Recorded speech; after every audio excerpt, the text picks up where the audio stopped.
ওসমান হাদিকে হত্যার ঘটনায় জাতিসংঘ মহাসচিবের নিন্দা, সবাইকে শান্ত থাকার আহ্বান। বীর ওসমান হাদি বিদায় দিতে আসেনি। ২৪ ঘণ্টার আল্টিমেটাম দিয়ে শাহবাগ ছাড়ল ইনকিলাব মঞ্চ। ওসমান হাদিকে গুলি করে হত্যাকারীরা কিভাবে পালাল? জাতীয়তাবাদী মুক্তিযুদ্ধের প্রজন্মের ১৫১ সদস্য বিশিষ্ট আহ্বায়ক কমিটি ঘোষণা। ইনকিলাব মঞ্চের আহ্বায়ক শরীফ ওসমান হাদিকে হত্যার ঘটনায় নিন্দা জানিয়েছেন জাতিসংঘের মহাসচিব আন্তোনিও গুতেরেস। একই সঙ্গে তিনি ওসমান হাদির পরিবারের প্রতি গভীর সমবেদনা জানিয়েছেন। গতকাল শুক্রবার জাতিসংঘ মহাসচিবের মুখপাত্র স্টিফেন ডুজারিক নিয়মিত প্রেস ব্রিফিংয়ে এ তথ্য জানান। তিনি বলেন, তরুণ নেতা শরীফ ওসমান হাদির হত্যাকাণ্ডে জাতিসংঘ গভীরভাবে উদ্বিগ্ন। ডুজারিক জানান, মহাসচিব আন্তর্জাতিক মানবাধিকার মানদণ্ড অনুযায়ী দ্রুত, নিরপেক্ষ, পূর্ণাঙ্গ ও স্বচ্ছ তদন্ত পরিচালনার জন্য সংশ্লিষ্ট কর্তৃপক্ষের প্রতি আহ্বান জানিয়েছেন। এছাড়া আসন্ন ফেব্রুয়ারির জাতীয় নির্বাচনের আগে দেশে শান্তিপূর্ণ পরিবেশ বজায় রাখার আহ্বান জানান আন্তোনিও গুতেরেস। তিনি সবাইকে সহিংসতা থেকে বিরত থাকা, উত্তেজনা কমানো এবং সর্বোচ্চ সংযম প্রদর্শনের অনুরোধ করেন। উল্লেখ্য, গত ১২ ডিসেম্বর ঢাকার পুরানা পল্টনের বক্স কালভার্ট রোডে দুর্বৃত্তদের গুলিতে গুরুতর আহত হন শরীফ ওসমান হাদি। পরে উন্নত চিকিৎসার জন্য তাকে সিঙ্গাপুরে নেওয়া হলে ১৮ ডিসেম্বর চিকিৎসাধীন অবস্থায় তিনি মারা যান। গতকাল শুক্রবার সন্ধ্যায় তার মরদেহ দেশে আনা হয়। আজ শনিবার পরিবারের ইচ্ছা অনুযায়ী জাতীয় কবি কাজী নজরুল ইসলামের সমাধির পাশে তাকে দাফন করা হয়েছে। ইনকিলাব মঞ্চের আহ্বায়ক শরীফ ওসমান হাদিকে হত্যার ঘটনায় নিন্দা জানিয়েছেন জাতিসংঘের মহাসচিব আন্তোনিও গুতেরেস। একই সঙ্গে তিনি ওসমান হাদির পরিবারের প্রতি গভীর সমবেদনা জানিয়েছেন। গতকাল শুক্রবার জাতিসংঘ মহাসচিবের মুখপাত্র স্টিফেন ডুজারিক নিয়মিত প্রেস ব্রিফিংয়ে এ তথ্য জানান। তিনি বলেন, তরুণ নেতা শরীফ ওসমান হাদির হত্যাকাণ্ডে জাতিসংঘ গভীরভাবে উদ্বিগ্ন। ডুজারিক জানান, মহাসচিব আন্তর্জাতিক মানবাধিকার মানদণ্ড অনুযায়ী দ্রুত, নিরপেক্ষ, পূর্ণাঙ্গ ও স্বচ্ছ তদন্ত পরিচালনার জন্য সংশ্লিষ্ট কর্তৃপক্ষের প্রতি আহ্বান জানিয়েছেন। এছাড়া আসন্ন ফেব্রুয়ারির জাতীয় নির্বাচনের আগেই দেশে শান্তিপূর্ণ পরিবেশ বজায় রাখার আহ্বান জানান আন্তোনিও গুতেরেস। তিনি সবাইকে সহিংসতা থেকে বিরত থাকা, উত্তেজনা কমানো এবং সর্বোচ্চ সংযম প্রদর্শনের অনুরোধ করেন।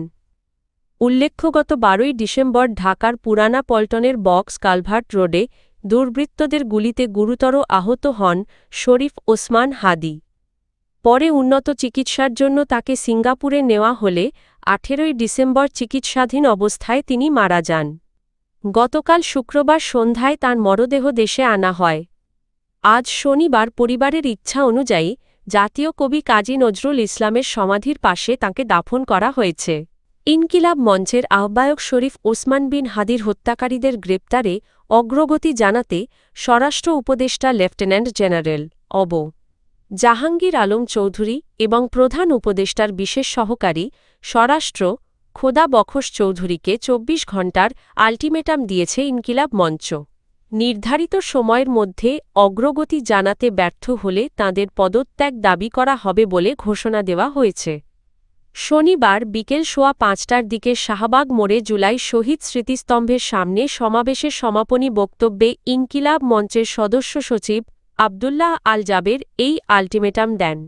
এর আগে জাতীয় সংসদের দক্ষিণ প্লাজায় হাদির জানাজার পর মিছিল নিয়ে শাহবাগে সমাবেশ শুরু হয়। সমাবেশ চলাকালে শাহবাগ মোড় দিয়ে যান চলাচল বন্ধ ছিল। সমাবেশে বিভিন্ন স্লোগান দেওয়া হয় এবং বিক্ষোভকারীরা শাহবাগের সড়কে আসরের নামাজ আদায় করেন। সমাপনী বক্তব্যে আবদুল্লাহ আল জাবের বলেন, আগামী ২৪ ঘণ্টার মধ্যে সংশ্লিষ্ট দুই দায়িত্বশীলকে জনগণের সামনে এসে গত এক সপ্তাহের অগ্রগতি জানাতে হবে।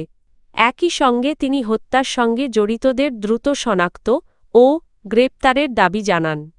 তিনি আরও বলেন, আগামীকাল বিকেল সোয়া ৫টার মধ্যে সরকারের পক্ষ থেকে কোনো জবাব না এলে আবারও শাহবাগে কর্মসূচি পালন করা হবে। এর আগে বক্তব্যে আব্দুল্লাহ আল জাবের সবাইকে শান্ত থাকার আহ্বান জানান। তিনি বলেন হত্যাকারীদের গ্রেপ্তারি এখন একমাত্র দাবির বাইরে কোনো আলোচনা গ্রহণযোগ্য নয়। একই সঙ্গে দেশের স্থিতিশীলতা ও সার্বভৌমত্ব রক্ষায় সবাইকে সতর্ক থাকার আহ্বান জানান।